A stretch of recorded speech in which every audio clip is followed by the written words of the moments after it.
Shalom,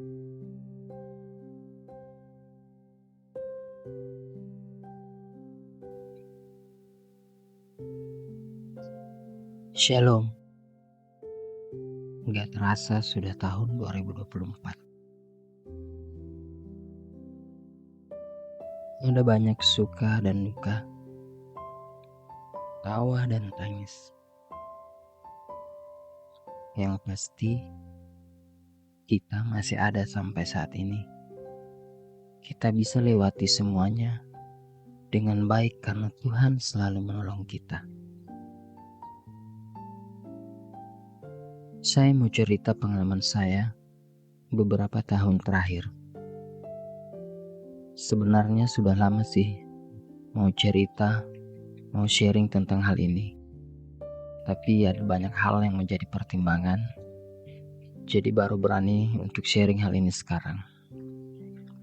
Semoga bisa membuat teman-teman percaya kalau Tuhan itu pasti selalu menolong kita, memberi kita kekuatan, dan pasti menjawab setiap doa-doa kita kalau Dia mau.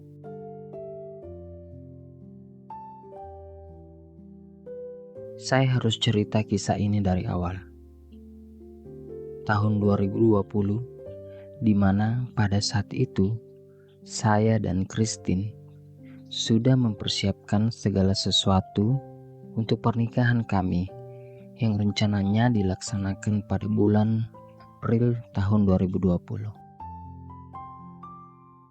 Segala sesuatunya sudah kami persiapkan.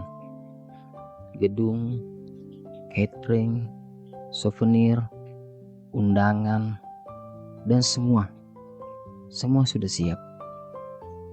Tapi tiba-tiba virus COVID-19 atau yang kita kenal dengan penyakit corona datang dan akhirnya masuk juga ke Indonesia. Dan di kota kami sudah ada juga orang yang terinfeksi. Manusia merencanakan, Tuhan yang menentukan. Pemerintah akhirnya mengeluarkan surat edaran pada pertengahan Maret 2020, melarang masyarakat untuk berkumpul atau mengadakan kegiatan yang melibatkan banyak orang, termasuk acara pernikahan. Kita semua bingung, apa yang harus kita lakukan? Apakah kita harus lanjut atau menunda pernikahan ini? Pendeta yang akan memberkati kami juga bingung dan terus menghubungi saya. Untuk pertama kalinya dalam hidup saya harus mengambil keputusan yang penting. Dan saya akhirnya memutuskan untuk terus melanjutkan pernikahan ini, walaupun hanya pemberkatan di gereja dan hanya dihadiri oleh keluarga terdekat saja. Orang tua saya bahkan tidak bisa hadir. Masyarakat tidak boleh bepergian keluar kota juga pada saat itu. 25 Maret 2020, dengan kaki yang gemetar, saya melangkah masuk ke gedung gereja menuju altar bersama Christine, perempuan yang tangan kanannya saya pegang untuk menjadi istri saya. Sedih dan haru melihat suasana dalam gereja yang sepi. Hanya ada beberapa keluarga dan majelis gereja serta pendeta yang bertugas. Ada juga teman-teman pemuda yang nekat hadir untuk menyanyikan puji-pujian di gereja. Terima kasih juga buat Ibu Pendeta Yohana Mili Bubang. Walaupun dengan ketakutan akan dihentikan oleh pemerintah atau masyarakat, tapi tetap bersedia memberkati kami. Akhirnya kami sah menjadi pasangan suami istri.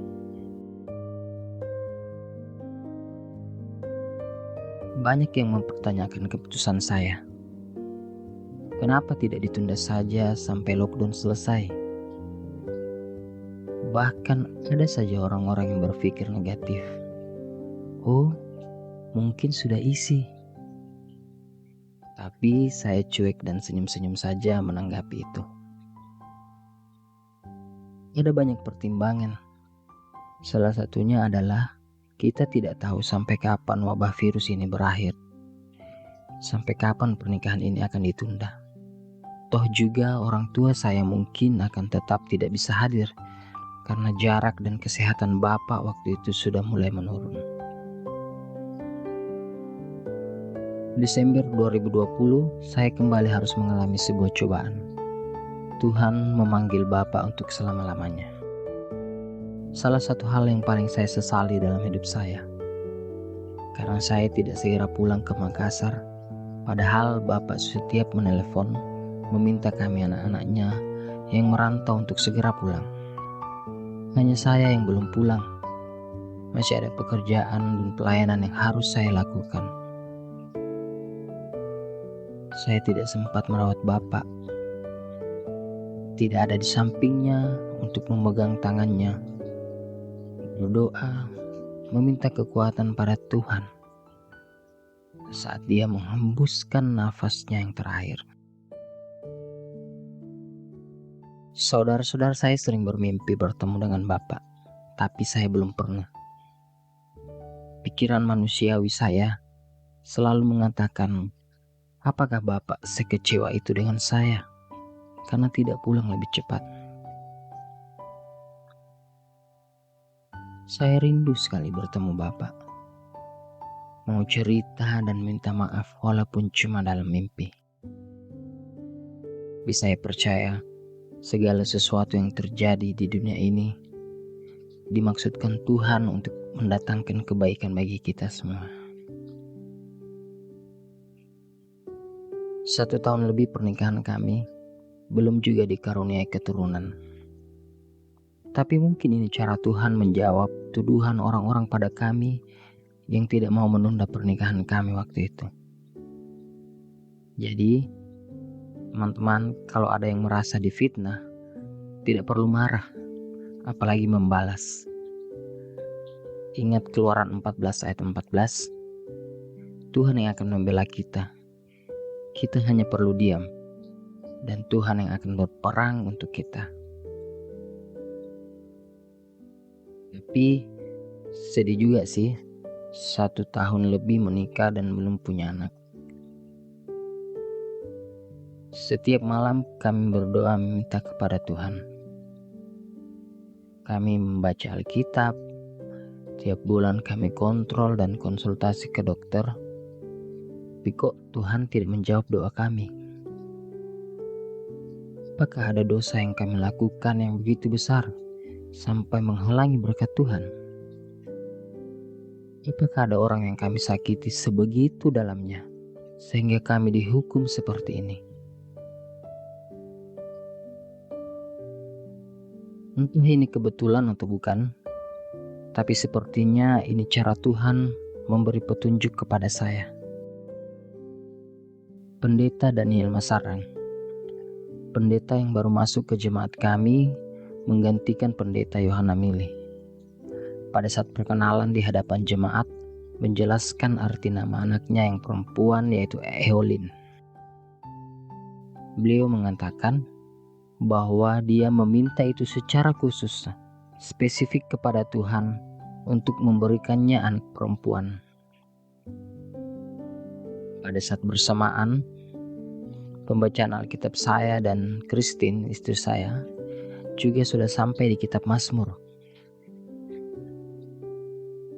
Teman-teman, membaca kitab Mazmur membuat kita belajar bagaimana kita berdoa dengan benar. Daud selalu mengawali doanya dengan mengakui dirinya sebagai manusia yang rendah di hadapan Tuhan dan penuh dosa. Setelah itu memohon pertolongan Tuhan dan meminta hal-hal yang baik menurut pandangan Tuhan. Tidak memaksa dan tidak egois. Jangan lupa untuk mendoakan orang lain terlebih dahulu. Mintalah dengan spesifik, dengan detail pada Tuhan apa yang kamu butuhkan. Awal Agustus 2021, kami sudah mulai putus asa dan pasrah.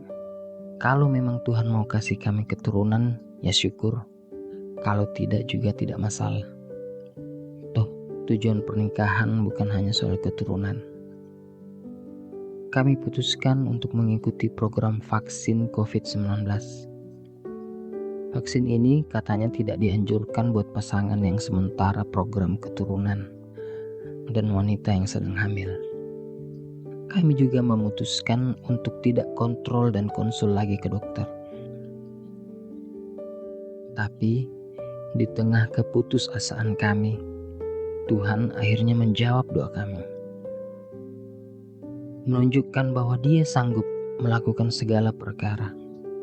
Saat kita berpikir sudah tidak ada harapan, sudah tidak mungkin, Tuhan sanggup melakukannya. Akhir Agustus 2021, Christine positif hamil. Saya sempat ragu dan meminta Christine untuk tes 2 kali lagi. Setelah itu baru kami ke dokter. Akhirnya dokter pun menyatakan benar Christine sudah positif hamil. Tidak ada hal yang membuat saya lebih bahagia daripada mendengar kabar ini. Kami menangis dan berterima kasih pada Tuhan. Dengan sukacita kami pulang ke rumah. Istri saya mulai mual-mual dan muntah-muntah. Tidak tahan mencium aroma-aroma yang harum. Saya pikir ini wajar bagi perempuan yang sedang hamil. Besoknya, istri saya cerita kalau ada bercak darah. Kata orang-orang pun ini wajar bagi perempuan yang sedang hamil. Siang itu saya ke pasar dengan perasaan bahagia. Membeli bahan-bahan makanan yang baik untuk ibu dan janin yang ada dalam kandungan. Ketika saya pulang, saya melihat istri saya sedang mengganti pembalut. Saya tanya, kok pakai pembalut? Istri saya menjawab dengan nada yang lemas, iya, sudah 2 kali malah diganti. Saya mulai curiga, ada yang tidak wajar. Kok sampai begitu banyak darah yang keluar? Saya akhirnya menelpon dokter dan akhirnya dokter menyuruh kami segera ke rumah sakit. Dokter mengatakan Christine terkena demam berdarah dan mengalami keguguran. Saya masih ingat betul bagaimana kuatnya saya memegang tangan istri saya dan mengatakan, tidak apa-apa. Setelah keluarga datang dan istri saya sudah dibawa ke ruang perawatan, saya keluar mencari tempat yang agak sepi lalu menangis. Tuhan,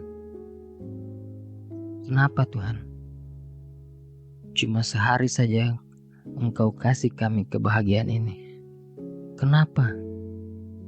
Kenapa Tuhan? Setelah 3 hari dirawat di rumah sakit, kami pulang ke rumah. Kami tetap bersyukur. Setidaknya sudah sempat merasakan menjadi calon orang tua walaupun cuma sehari. Kami tetap berdoa dan membaca Alkitab setiap malam. 1 bulan kemudian, Tuhan kembali menjawab doa kami. Christine kembali hamil dan puji Tuhan, kali ini ibu dan bayinya sehat. Sampai pada saat mendekati minggu-minggu kelahiran, Christine dinyatakan terkena penyakit PEB atau preeklamsia berat. Kondisi ketika tekanan darah ibu hamil meningkat disertai adanya protein di dalam urin. Kondisi ini diduga dipicu oleh plasenta janin yang tidak berfungsi atau berkembang dengan baik. Bahasa sederhananya, tekanan darah Christine naik dan bayinya sudah meracuni dia. Dokter memutuskan untuk melakukan operasi sesar hari itu juga. Saya sempat bertanya pada dokter, apakah kondisi ini berbahaya? Dan dengan tegas dokter mengatakan, jelas berbahaya. Saya tidak mau bohongi bapak dan ibu. Tapi kita berharap ibunya tidak mengalami kejang pada saat operasi dan 1 hari setelah operasi. Kami pulang ke rumah untuk mempersiapkan kebutuhan dan baju-baju bayi yang sudah kami persiapkan jauh hari.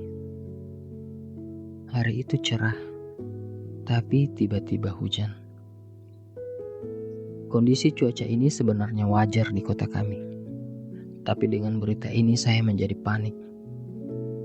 Christine juga bersikap lebih tenang, tidak seperti biasanya, apalagi ketika saya membawa kendaraan dengan cepat. Sampai di rumah dia mengajak foto sebelum pergi ke rumah sakit. Saya tidak mau karena sudah memikirkan hal-hal yang tidak baik. Oh iya teman-teman, saya orangnya memang sedikit overthinking. Jadi kondisi-kondisi itu membuat saya panik dan takut.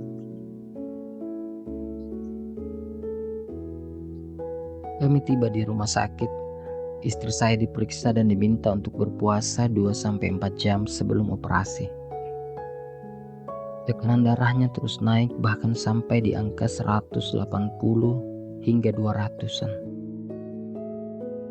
Dokter akhirnya memberikan obat penurun tekanan darah. Lalu beberapa saat kemudian istri saya dibawa ke ruang operasi. Saya terus berdoa pada Tuhan selama operasi. Bahkan sempat mengeluh dan bertanya, "Tuhan, kenapa dibuat sulit? Bagaimana kalau salah satunya tidak selamat? Bagaimana kalau saya harus disuruh memilih ibu atau anak? Apa yang harus saya lakukan, Tuhan? Saya tidak siap, Tuhan." Tidak lama kemudian saya mendengar suara tangisan bayi. Bahagia, tapi masih bercampur perasaan panik, takut. Bagaimana kondisi istri saya? Apakah dia baik-baik saja? Bayi kami sudah dibawa keluar untuk dimandikan dan diberi perawatan. Tetapi kok tidak ada kabar tentang istri saya? Saya terus memperhatikan ruangan operasi. Kalau ada kepanikan suster-suster di sekitar ruangan, berarti ada hal-hal yang tidak baik yang sedang terjadi.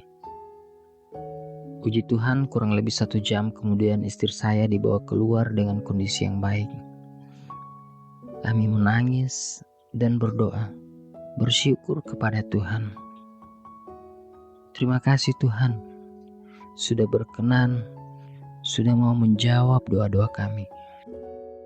Terima kasih untuk duka yang Tuhan sudah gantikan dengan sukacita. Saya pun kembali merenungi peristiwa keguguran waktu itu. Tuhan pasti memberikan yang terbaik. Mungkin saja waktu itu bayinya kurang sehat karena efek vaksin COVID dan DBD jika dia lahir. Atau mungkin Tuhan mau menegur kami yang mulai ragu akan kuasa Tuhan dengan berputus asa berusaha. Teman-teman, kalau pada saat ini kamu sedang menanti janji Tuhan, percayalah bahwa Tuhan sanggup melakukannya. Jangan berputus asa. Apa saja yang kamu minta di dalam doa dengan penuh kepercayaan, kamu akan menerimanya. Matius 21 ayat 22. Tuhan pasti akan menjawab doa-doa kita saat Dia tahu kita sudah siap menerimanya. Berdoalah dengan sungguh-sungguh, dengan penuh keyakinan bahwa Tuhan pasti menjawab doa saya. Teruslah berusaha untuk mewujudkan janji Tuhan itu. Selebihnya biar Tuhan yang bekerja. Kalau kata Pak Pendeta Daniel Masarang, tidak ada mujizat tanpa masalah. Selamat datang ke dunia, nak. Alexa Vertrouwen Elter Katili. Alexa artinya pelindung. Kamu akan jadi pelindung keluargamu, orang tuamu. Vertrauen, bahasa Jerman, artinya iman. Iya, Kamu adalah buah iman dari orang tuamu. Elter, singkatan dari Samuel dan Luther, adalah nama dua orang kakekmu yang sudah di surga dan tidak sempat melihat kamu. Dipilih, ya, nama marga. Kelak saat kamu dewasa dan mulai ragu akan janji Tuhan, kamu harus mendengar ini. Tuhan memberkati kita semua. Shalom.